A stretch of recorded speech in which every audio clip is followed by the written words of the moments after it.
एक द्वार बना था बहुत बड़ा। दाऊ जी के साथ में जैसे ही द्वार पर पहुंचे तो वहां पे जो द्वारपाल खड़े थे उन्होंने मार्ग रोक दिया। रहता है उस ब्राह्मण से भगवान बहुत प्रेम करते हैं। नमो ब्रह्मण्य देवाय गो ब्राह्मण हिताय च। ब्राह्मणों के तो रक्षक भगवान है, सेवा करिए। और ब्राह्मण से कहा, बोले ब्राह्मण देवता जिनके हृदय में तृष्णाएं भरी पड़ी हैं, बोले ब्राह्मण को संतुष्ट होना चाहिए। भगवान कह रहे हैं, बोले जिनके हृदय में तृष्णाएं हैं, बोले वह कितना भी अरबपति धनवान हो जाए, बोले उसकी कामना कभी पूर्ण नहीं होती, वो सदा असंतुष्ट ही रहता है। शिव मंदिर railway power house railway Harthala colony में चल रही श्रीमद् भागवत कथा के छठे दिवस वृंदावन से पधारे कथा व्यास अशोक कृष्ण शास्त्री जी ने आज कथा में भगवान कृष्ण की लीलाओं का वर्णन किया। कथा व्यास जी ने बताया कि राम अवतार में जो गोपियों से कहा था कि मैं कृष्ण अवतार में आपके साथ रास खेलूंगा, वो समय आ गया है, अब मैं आपके साथ रास खेलता हूँ। भगवान कृष्ण अपने भक्तों को कभी किसी बात से भी निराश नहीं करते हैं। एक बार की बात है, शरद ऋतु में भगवान कृष्ण और गोपियों के द्वारा रास लीला वन में खेली गई। वह वेणु गीत के द्वारा एवं गोपी गीत के द्वारा भगवान जितनी गोपियां थी उतना ही अपना स्वरूप बना दिया। गोपी गीत के माध्यम से जब सुना कि वेणु की तान अपने अधर पर रखकर वादन करने लगे तो सारी गोपियां, कोई अपने पति को छोड़कर, कोई सखा सहेली को, कोई घर छोड़कर चल दी। ये भगवान के मोहित करने वाली लीलाएं है। इसी कथा में भगवान ने कालिया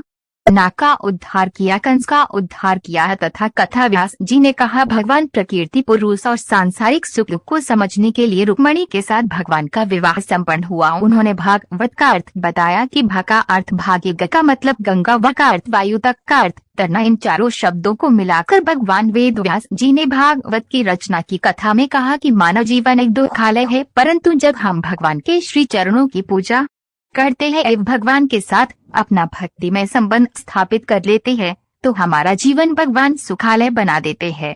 पूजन आचार्य सतीश उनियाल जी के निर्देशन में पंडित विनोद, पंडित रमन, पंडित सुबोध ने विधि विधान से करवाया। मुख्य यजमान राघव अग्रवाल सपत्नीक रहे। व्यवस्था में राकेश शर्मा, धन सिंह फरशवान, शमशेर सिंह, शिव प्रसाद, बाबा दुर्गा प्रसाद, ममगाई, मनोज, पंडित धर्मानंद, अंजू कांडपाल, मंजू उनियाल, उषा फरशवान, उषा ध्यानी, यशोदा रावत, अनीता बंसल, बीना शर्मा, वंदना शर्मा, सुमन शर्मा आदि रहे। एक द्वार बना था बहुत बड़ा। दाऊ जी के साथ में जैसे ही द्वार पर पहुंचे तो वहां पे जो द्वारपाल खड़े थे उन्होंने मार्ग रोक दिया। मार्ग रोक करके बोले कोलया पीड़ नाम का हाथी था, उसके अंकुश मार दिया।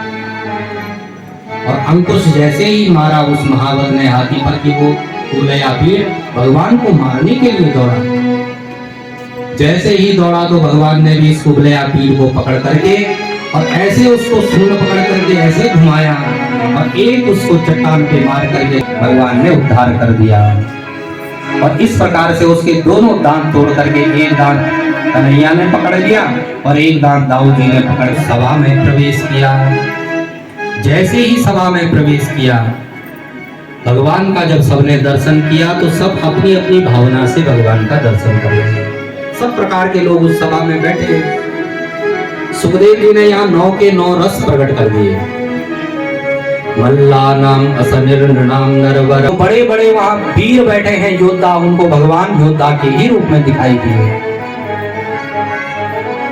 जो स्त्रियां वहां मथुरा की स्त्रियां बैठी हैं बोले उनको भगवान साक्षात मूर्तिमान कंदर्प दिखाई पड़े। सौंदर्य भगवान का इतना सुंदर उनको दिखाई पड़ा। यहाँ श्रृंगार रस सुखदेव जी ने कहा। गोपानाम स्वजनों, जो वहाँ स्वजन बैठे हैं, यदुवंशी गोप आदि बैठे हैं, उनको भगवान अपने ही स्वजन लगे। और जो वहाँ वसुदेव और देवकी भी बैठे हैं उस सभा में, तो वसुदेव देवकी जी ने अपने स्वपित्रो शिशु, अपने बालक समझ करके, अपना बच्चा समझ करके भगवान को देखा। क्योंकि छोटा सा कन्हैया देखा था, छोटे से भगवान को छोड़ करके आए थे उस दिन नंद बाबा के यहाँ। आज इतने बड़े हो गए तो वही सब ध्यान आ रहा है। मृत्युर भोजपति विराट विदुषाम, भोजपति जो कंस है इसको तो मानो साक्षात मृत्यु ही अपनी दिखाई पड़ी भगवान ने। तो जिसकी जैसी भावना, जो बड़े बड़े ज्ञानी थे उनको परमात्मा दिखाई पड़ा भगवान में। जाकी रहता है उस ब्राह्मण से भगवान बहुत प्रेम करते हैं। नमो ब्राह्मण्य देवाय गो ब्राह्मण हिताय च। ब्राह्मणों के तो रक्षक भगवान है, सेवा करी। और ब्राह्मण से कहा, बोले ब्राह्मण देवता जिनके हृदय में तृष्णाएं भरी पड़ी हैं, बोले ब्राह्मण को संतुष्ट होना चाहिए। भगवान कह रहे हैं, बोले जिनके हृदय में तृष्णाएं हैं, बोले वह कितना भी अरबपति धनवान हो जाए, बोले उसकी कामना कभी पूर्ण नहीं होती, वो सदा असंतुष्ट ही रहता है। यदृच्छा लाभ संतुष्टो द्वंद्वासीतो विमत्सरः। कितना भी धन वैभव मिल जाए लेकिन अगर संतुष्टि नहीं तो असंतोषी बना रहता है। ओवा दरिद्रो ही विशाल कृष्ण। सबसे बड़ा दरिद्र कौन? बोले जिसकी तृष्णाएं विशाल है, जिसकी कामनाएं विशाल है, वही तो दरिद्र है। उसी को दरिद्र कहा है, जिसकी कामनाएं कभी पूर्ण नहीं होती। और फिर ब्राह्मण देवता से कहा, बोले ब्राह्मण देवता ये बताओ आप किस कार्य से यहाँ आए हैं, क्या कारण है? तो बोले ब्राह्मण देवता कहते हैं, बोले महाराज ये कारण है, रुक्मिणी देवी ने पत्र दिया है। तो भगवान कहते हैं, बोले ब्राह्मण देवता ब्राह्मणों से तो वैसे भी हम कुछ छुपाते नहीं, तो बोले आप ही ये पत्र खोल के हमको सुना दो, क्या लिखा है? तो ब्राह्मण देवता ने पत्र खोल करके भगवान को सुनाया। क्या लिखा है? श्रुत्वा गुणान भुवन सुंदर। हे त्रिभुवन सुंदर, श्रुत्वा गुणान भुवन सुंदर सुंदर। जब से आपके गुणों को, आपकी सुंदरता को हमने सुना, बोले तब से बोले हम आपको ही अपना आपको ही वर्ण कर चुकी है। मचित्रपम में तो ये चुता विसति मचित्रपम में। और बोले प्रभु हम तो आपका वर्ण न जाने कब से कर चुकी हैं, पति रूप में आपका वर्ण कर चुकी हैं। बोले आप तो आकर के आप बोले मेरा पानी ग्रहण करो। बोले शिशुपाल आदि मुझे स्पर्श न कर सके, इसलिए उससे पहले आकर के मुझे यहाँ से लेके चलते बनो। बोले सिंह के भाग को कहीं कोई सियार न खा ले, इसलिए प्रभु शीघ्र आकर के मुझे ले जाओ। और बोले अगर आपको लगता हो कि मैं वहां आऊंगा, भगा के ले जाऊंगा और कहीं भाइयों से लड़ाई झगड़ा हो गया, तो मैं आपको आने का एक सुंदर युक्ति भी आपको बता देती हूँ। अंतःपुरांचर अंतःपुर। यहाँ विवाह से पहले एक रिवाज है कि बोले जो कन्या होती है वो गौरी का पूजन करने जाती है मंदिर में। और बोले हम विवाह से एक दिन पूर्व गौरी मंदिर में जाएंगे पूजा करने, वहीं आप आ जाना और वहीं से हमारा हरण करके ले जाना। कंस जी चंदन का पात्र लिए कंस के लिए रोज चंदन बना के जाती थी। अभी भगवान ने उसको देखा तो भगवान ने पीछे से आवाज लगाई, अरे सुंदरी जी। जैसे ही इसने सुंदरी नाम सुना पीछे से, तो आज तक कभी इसको किसी ने सुंदरी नहीं कहा था।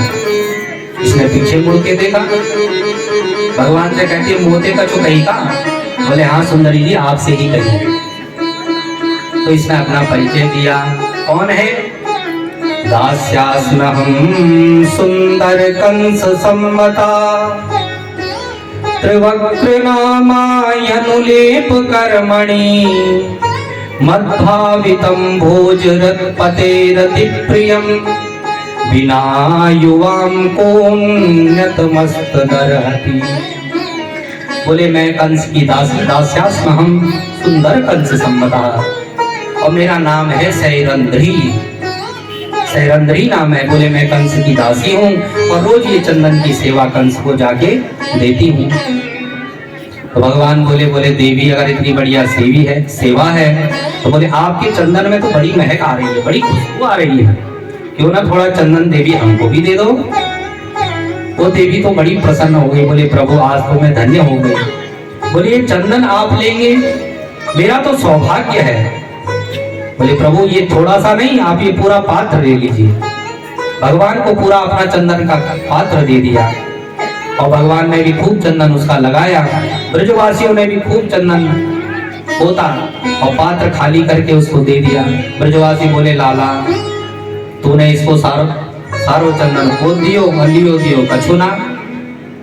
बोले कंस के यहाँ जाती तो कितना इसको इनाम मिलता, इसको तुमने कुछ दिया नहीं।